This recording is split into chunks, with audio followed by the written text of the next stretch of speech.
Maintenant, on va faire une petite empreinte pour bloquer l'enceinte Xiaomi. Elle a des patins antidérapants, donc ça tient plutôt bien, hein. Ça se balade pas trop. On va quand même sécuriser ça pour quand on roule, que je ne sois pas obligé de la débrancher à chaque fois. Ça va être son emplacement définitif, donc je vais juste faire un morceau comme ça, un morceau comme ça, un morceau au-dessus. Et ça sera parfait. Je vais essayer de faire ça proprement, des jolis petits bouts de bois. Voyons voir. Bon, ben les petits bouts de bois pour bloquer cette enceinte, ça n'a pas été très fructueux. Je me suis pris la tête à découper des plein petits bouts de bois pour finalement ne pas m'en servir puisque je vais partir sur une autre solution. Je vous montre ça. Bon, ben finalement, plutôt que de m'embêter à faire des bouts de bois là et essayer de faire une empreinte qui aurait pu être design, j'ai décidé de passer à une solution beaucoup plus simple, c'est du velcro.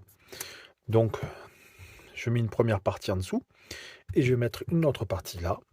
Et puis on va voir si ça tient bien lorsque je ferai mes premiers voyages. À croiser les doigts de ne pas déglinguer l'enceinte en roulant.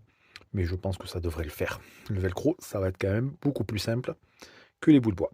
Bon, ben petit changement de programme.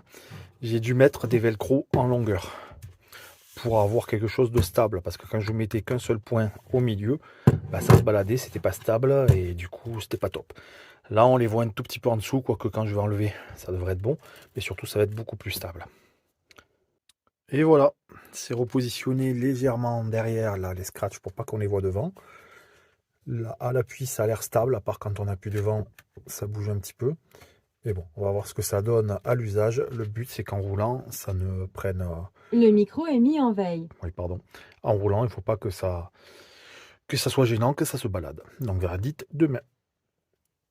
Bon, ben résultat, nickel. Je me suis tapé les 150 km qui séparent la Cerdagne de Carcassonne et ça n'a absolument pas bougé. Malgré les virages, le détour, puisque la route était barrée, j'ai dû faire un détour. Tout va très bien, donc cette méthode-là, pour blocage avec du velcro, est parfaite. Donc on va voir si ça tient le plus longtemps possible maintenant.